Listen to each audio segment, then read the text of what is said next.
Olá pessoal, começando aqui o segundo vídeo, tudo bem? Acerca de Previdência e dando continuidade especialmente à nossa PEC, que trata da criação de Previdência nos estados e nos municípios. Então continue agora, é a segunda parte. Bom, esse é o primeiro argumento, tá bom, gente, contra essa PEC. Bom, a outra observação importante para vocês também, gente, qual é? São os argumentos. Segunda tese ou segunda crítica à PEC, que obviamente visa, né, gente, ou busca essa previdência. Então nós temos isso, vamos lá. Segunda tese ou segunda crítica, não sei o que ele dá. São os chamados argumentos econômico-financeiros. São os chamados argumentos econômicos financeiros. Ótimo. Que exatamente vai excluir, que justamente vai excluir, vamos lá, excluir cidades com baixa economia. Cidades com baixa economia. Então esse é um segundo argumento para vocês. Vamos lá, gente. Só para vocês terem uma ideia, vocês já devem ter ouvido falar de um negócio que se chama dívida pública. O que seria a dívida pública, pessoal? É quanto o Estado e o município devem para a União. Porque a União é ela que recebe a maioria dos tributos. Então, obviamente, ela empresta dinheiro para os estados e para os municípios. Tá ok? Então é mais ou menos por aí. Então, olha só como o Brasil é uma coisa complexa, gente. Mas isso, obviamente, já foi feito para ter corrupção, né? É feito todo o sistema aqui embaixo de produção e de serviço. Então você tem uma empresa, você cria emprego, você cria produto, você gera serviço, você roda a economia. Só que nós pagamos os impostos em cima disso. Ok? Esse imposto vai para o governo federal. Que, por exemplo, imposto de renda, que é um dos exemplos, né, gente? Que no Brasil nós temos 33 impostos. Estou pegando apenas um, que é o imposto de renda, para você ter uma ideia. Esse dinheiro vai para Brasília. E aí chega em Brasília, aí o Ministério da Economia, o Ministério da Fazenda, eles decidem o que vão fazer com aquele dinheiro. Que isso, obviamente, nós temos aí o plano plurianual. E aí é redistribuído esse dinheiro para os outros estados. Então, por exemplo, a riqueza que é feita em um estado vai para um outro estado que não tem riqueza. Então, a União, ela empresta, não é que ela dá, ela empresta esse dinheiro para os estados e para os municípios que estão em necessidade. É mais ou menos por aí. Então, esse é a chamada dívida pública. Mas é o que tem que fazer o Estado e que recebeu esse dinheiro, pessoal. O Estado que recebeu esse dinheiro vai ter que pagar para a União. Então vejam vocês que para que tenha repasse de dinheiro do governo federal, tem que estar em dia o pagamento dessa dívida. Se não estiver em dia o pagamento dessa dívida, não há o repasse da União. Então você entende, gente, que tudo foi concentrado em Brasília? Você conseguiu enxergar isso? Tudo foi concentrado em Brasília? Ô fulano, ô Zé Ricardo, você que está aí no Amazonas, é o governador, né? Você está precisando de dinheiro pro coronavírus, né, irmão? Manaus está quase entrando em colapso, a coisa tá feia aí, né? Corpos pela rua, né? O negócio tá meio preto aí. Eu tenho um aluno, Zé, só para você ter uma ideia, eu tenho um aluno lá de Manaus, ele manda uns vídeos para nós. Meu, é absurdo, cara.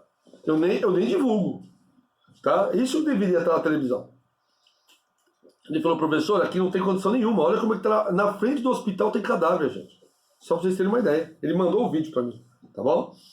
Então, olha só para você ter uma ideia, gente. Então, Zé, você está precisando de dinheiro, né? Pro coronavírus aí e tal, né? De que partido que você é mesmo, Zé? Ah, tá. Então, fala pro presidente do seu partido me apoiar aqui no Congresso. Porque se não me apoiar aqui no Congresso, o dinheiro não vai para você. Gente, a conversa é essa. Você entende que tudo ficou na mão do presidente? Olha o poder que ele tem de poder negociar. Se pessoas vão morrer ou não, problemas são outros. E daí, não é? E daí? Eu vou fazer isso com você, meu cara.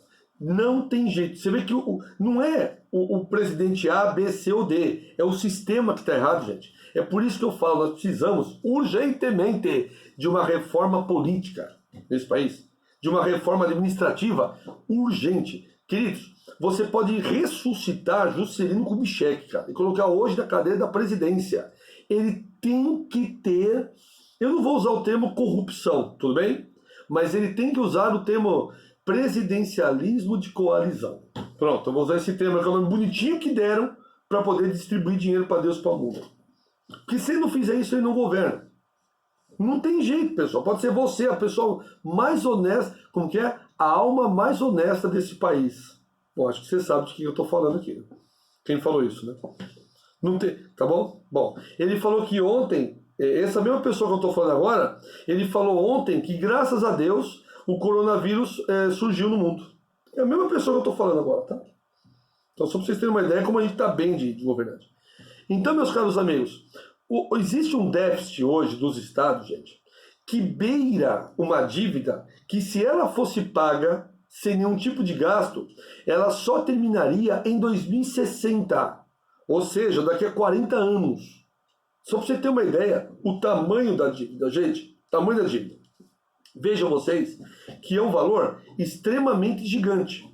Gigantesco. Tá? Gigantesco. Bom, diante desse contexto, gente, esses dados, eles são extremamente alarmantes. Por quê?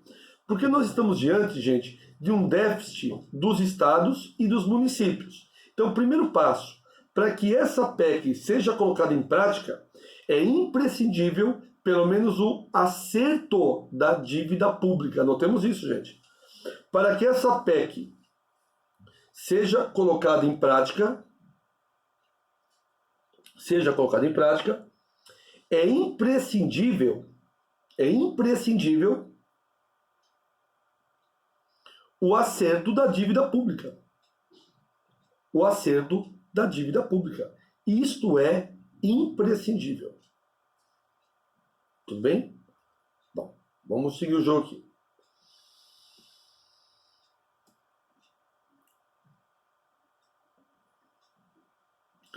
Gleiber, e por que essa dívida ela tem que ser acertada? Por que essa dívida tem que ser acertada? Porque nós estamos vendo hoje, gente, é um exemplo vivo hoje que nós estamos vivendo. A importância do Sistema Único de Saúde. Gente, se não fosse o SUS, ontem morreram 888 pessoas, que nós sabemos, que são dados oficiais, que nós sabemos. Quantas pessoas estão morrendo, gente, que a gente fala aí que é insuficiência cardíaca, enfim. Então, dados oficiais foram 888 pessoas, mas nós já batemos mais de 1.000 essa semana, por dia. Então, se não fosse o SUS, pessoal, essas mortes aumentariam de forma absurda. Então, é importante, queridos amigos, que a dívida pública ela esteja em dia para que seja oferecido para o cidadão duas coisas, ou melhor, três coisas triviais, que é saúde, educação e segurança. Então, qual que é o objetivo desse assento? Então, anotemos isso, pessoal. O objetivo principal da dívida pública,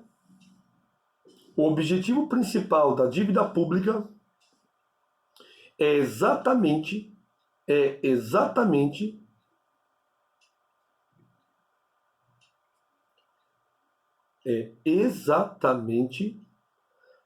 a prestação de serviço. A prestação de serviço, que é obrigação do Estado.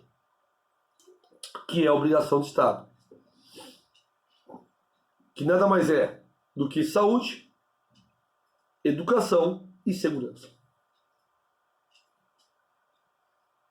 Tudo bem? Oi, alguma pergunta? Estou ouvindo aqui um áudio ligado. Tudo bem? Perguntinha? Não? Então vamos lá. Seguindo o jogo. Bom, pessoal, outro ponto aqui que eu quero chamar a atenção de vocês é o quê? Vamos lá, deixa eu passar essa parte mais burocrática aqui.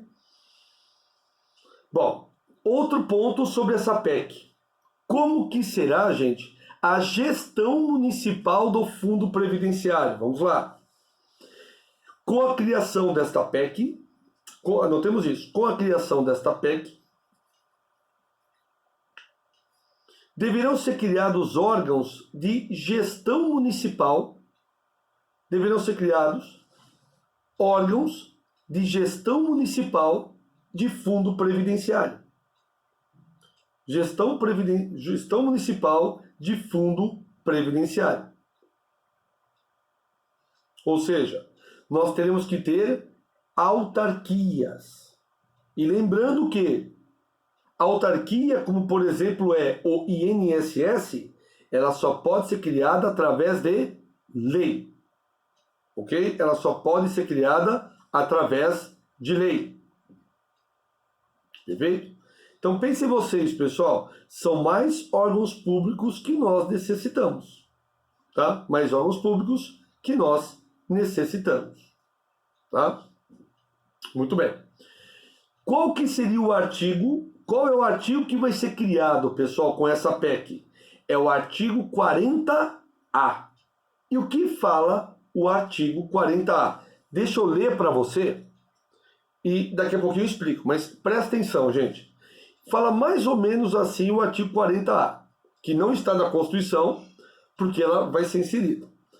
Que os estados, Distrito Federal, municípios, poderão, por meio de lei ordinária, vou explicar já o que é isso, de iniciativa do chefe do Poder Executivo, adotar integralmente as mesmas regras aplicáveis ao regime próprio da Previdência Social.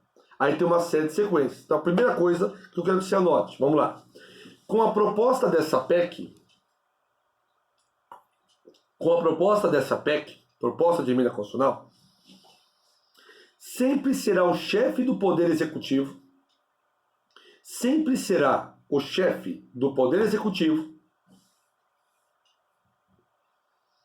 que deverá adotar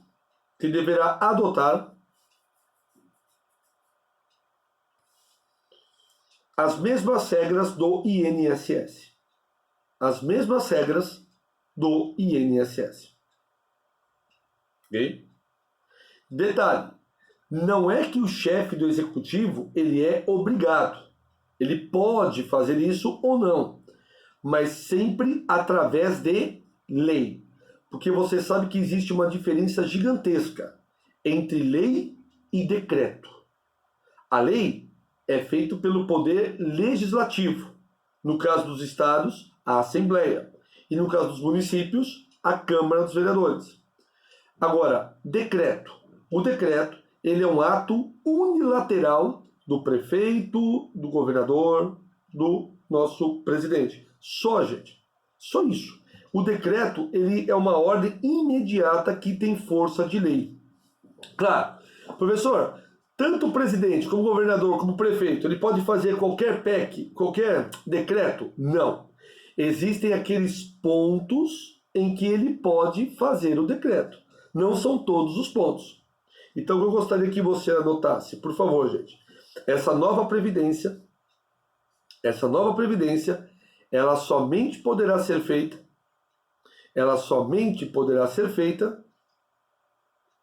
se porventura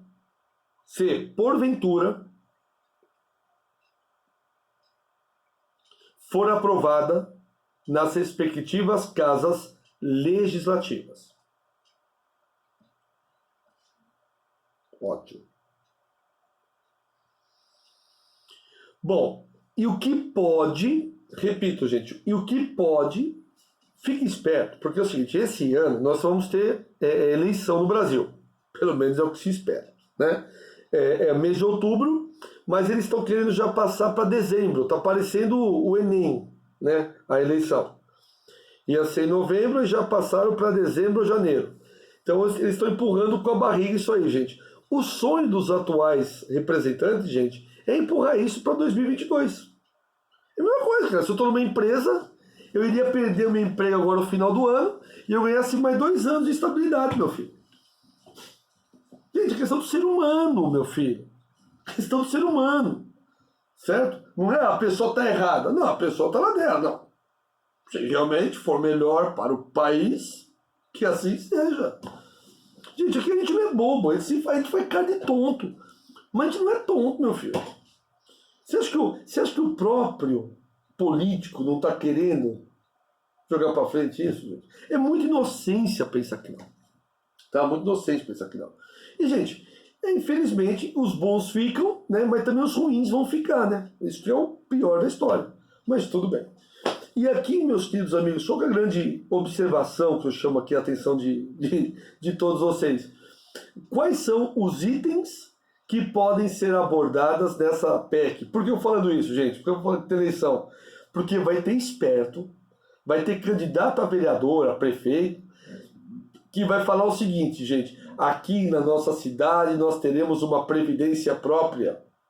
Aí você pergunta para ele, quais são os pontos que o senhor, né, atesta dessa previdência? Ele vai falar coisas que vai mudar, que não vai ter nada a ver com isso que eu vou te falar agora. Então, por favor, anota, gente. Quais são os pontos que poderão ter os municípios ou os estados? Quais são os pontos? Primeiro, gente, determinar o tempo de contribuição. Determinar o tempo de contribuição e a idade. E a idade. Pessoal, vou te dar um exemplo. Não sei se você já foi no Porto de Santos. Porto, não Santos. Na praia, na cidade de Santos, Praia Grande, Bertioga, enfim, né, enfim, Caraguá, tal. Gente, eu tô falando de Santos, Porto. Se você chegar lá, pega o teu filho, se você tem filhos, ou se você é jovem, pode fazer isso também, tenta ir perto ali da Cidade Velha, onde tem ali um bondinho antigo, onde era antiga distribuidora de café, né? É como se fosse uma praça para você andar. Não agora, né, que a gente não pode andar, mas de um modo geral, vá quando voltar. E preste atenção nos chamados estivadores. Não sei se você já olhou para um estivador. Ele tem 30 anos de idade, ele parece que tem 50. Eles são, gente, pessoas como aqueles trabalhadores da zona rural, extremamente sofridos. Concorda que para essas pessoas, gente, a aposentadoria poderia vir aos 40 anos de idade? Porque, gente, eles não vão conseguir chegar aos 60. Eles não chegam aos 60. É a mesma coisa, cara, o trabalhador rural. O coitado, quando você vê ele com 60 anos, gente, ele parece que tem 80. E se ele chegou aos 60 anos, é porque ele é muito forte. Porque ele é extremamente forte. Então concorda que seria ótimo se a cidade de Santos, o município de Santos, tivesse uma legislação própria para essas pessoas? Veja que não pode ser uma coisa única, porque nós, veja bem, eu tenho 44 anos. Tudo bem, aparento ter 43. Mas o que acontece? Tem pessoas da minha idade, gente, que parecem ter muito mais do que eu, cara. Ou seja, agora a minha aposentadoria é igualzinha a deles. Só que eu estou aqui em casa, tranquilo, numa boa, bem confortável. E será que eles têm essa mesma qualidade de trabalho, gente? Então, para você pensar. Segundo ponto, meus amados, que vai ter nessa PEC, que vai ter nessa lei. Vamos lá. Os critérios diferenciados para determinadas categorias. Critérios diferenciados para determinadas categorias. Como eu disse a vocês, gente. Até tem um meme que fala assim, né? A advocacia não é estressante. E aparece um meme, né? Fulano de tal, tem 30 anos de idade, o cabelo todo branco e todo enrugado. Porque lógico que existem profissões. Deixa eu fazer uma perguntinha. Qual que é a profissão mais estressante do mundo? Alguém tem ideia? A profissão que a pessoa poderia se aposentar com 10 anos de profissão. Chutando alto 10 anos ainda. Qual que é a profissão mais estressante? Alguém tem ideia, gente? Isso a OMS fala, a Organização Mundial de Saúde. Não é médico, não é advogado, não é engenheiro, não é professor. Não. É chamado operador de voo. Aquele que fica na torre de comando. Que fica vendo um radar, pessoal. Avião que vem, avião que vai. Essa é considerada a pior profissão do mundo. Porque eu posso errar, eu posso falar para vocês aqui, gente, o presidente da República hoje é o Michel Temer. Sei lá, é a Dilma, é o Lula, o Fernando Henrique. É ele sim. Alguém vai morrer por isso, gente? Vocês podem morrer de raiva, mas não morrer por ato meu. Agora o operador de voo não pode morrer, gente. Pode pousar, fulano. Ah, você também pode pousar. Os dois pousam juntos. Pronto. Gente, operador de voo é realmente a profissão mais estressante do mundo. Só eles não podem errar. A atenção é contínua, tá? Contínua. Eu tinha uma colega de faculdade que era. Gente, ela pediu para sair. Ela trabalhou 6 anos. Ela faz tratamento psicológico até hoje. Tinha a colega Cláudia, uma japonesinha. Gente, mais um ponto que pode ter na PEC. Vamos lá, gente? Vamos lá? Critérios para concessão de pensão por morte. Critérios para concessão de participação. Concessão de pensão por morte, melhor dizendo. Pensão por morte. Meus queridos, outra curiosidade. Qual que é o estado que mais tem morte por acidente de trabalho no Brasil? Alguém tem ideia, cara? Aí, gente, vamos lá. Deixa eu fazer algumas contas com vocês aqui. Tudo que a gente fala em dimensão, a gente fala que sempre São Paulo é mais. Só que essa conta que é feita em São Paulo, gente, é totalmente errado. Você tem que fazer a conta, normalmente, por 1.000 habitantes e um valor percentual aquilo. É óbvio que São Paulo sempre vai ter tudo mais, meu filho. Porque a região leste aqui de São Paulo é a maior quantidade de coronavírus. Simples, porque é a maior quantidade de pessoas, gente. Se elas pegar um bairro aqui da Zona Leste de São Paulo, vai que tenha mais gente do que até Suzano. É um mar de gente, gente. É um mar de gente. Então é claro que São Paulo vai ter mais, meu filho. Por que quando acontece um acidente no mundo e na China sempre morrem milhares? Porque, tem mais chinês lá do que, acho que, formiga no chão. Então é claro, então a conta que é feita hoje, gente, é uma conta totalmente tosca, tá? Você tem que calcular por 1.000 habitantes. E numa dessa aí, São Paulo não é o primeiro da lista não, tá? São Paulo cai. Não estou defendendo nada disso, gente. Só para efeito de matemática, que a matemática dá para a gente brincar com algumas coisas, com números. Então, gente, qual que é o país que proporcionalmente mata mais por acidente de trabalho? Gente, Minas Gerais. Não é São Paulo, é Minas. Por quê, gente? Porque lá ainda existem muitas minas. E o pessoal ainda lida e morre muita gente nas minas. Tá? Então, um abraço a todos os amigos mineiros e mineiras aqui. Agora, claro, se você falar, não, mas São Paulo, professor, no ano passado, morreu X mil pessoas. E em Minas, morreu menos X. Claro, meu filho, porque lá em Minas tem menos pessoas do que aqui, né? Tudo bem, Minas, gente, é o segundo colégio eleitoral maior do Brasil. Primeiro é São Paulo, depois é Minas, depois é o Rio.